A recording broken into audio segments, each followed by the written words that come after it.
علاش دائما باش تبدا شي حاجه كتكون هي اصعب خطوه؟ صراحه غير المخيله ديالنا هي اللي كديرنا هكا. المهم بقاو معايا مورا هاد الشريبه ديال الماء.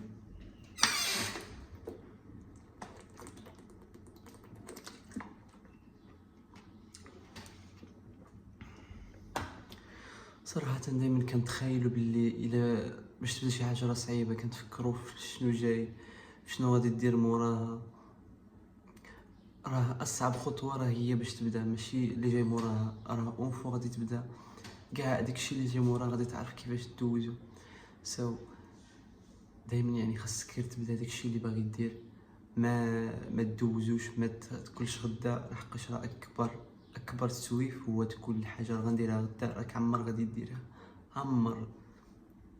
تجربه يعني. انا كنقول بزاف ديال المرات كنبغي ندير شي حاجه كنقول نديرها غدا، ناس بكري اليوم ما كنديروش. بغيت دير شي حاجه ديرها دابا، ما تخليش غدا، ما تخليش مور غدا، ما تخليش السيمانه الجايه، ما تخليش الشهر الجاي، ما تخليش العام الجاي. راه بحال اليوم بحال غدا. راه غير انت العقل الباطن ديالك كيخيل ليك باللي راه صعيبه، راه ما صعيب والو، راه خاصك غير تبدا.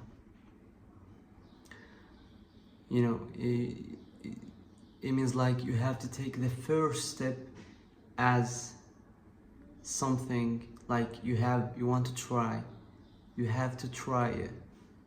خاصك تجربها انت ما عارف شنو غيوقع. جرب عاد تما حكم شنو غيوقع موراها ما تجرب، لحقاش اونفو غادي تجرب ديك الحاجه غادي يبان لك الطريق، غادي يبان لك شنو جاي موراها، غادي يبان لك بلي تقدر ديرها يعني.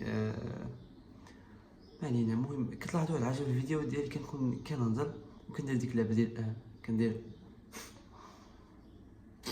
المهم سمحوا لينا، هذا غير واحد الفيديو كنتيستي فيه راسي في هاد البوزيشن.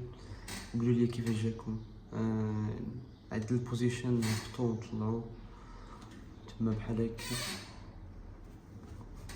صراحه عجبني بحال هكا، نبقى نصور بحال هكا. خلي معاك ديك السبسكرايب اند لايك. ثانك يو.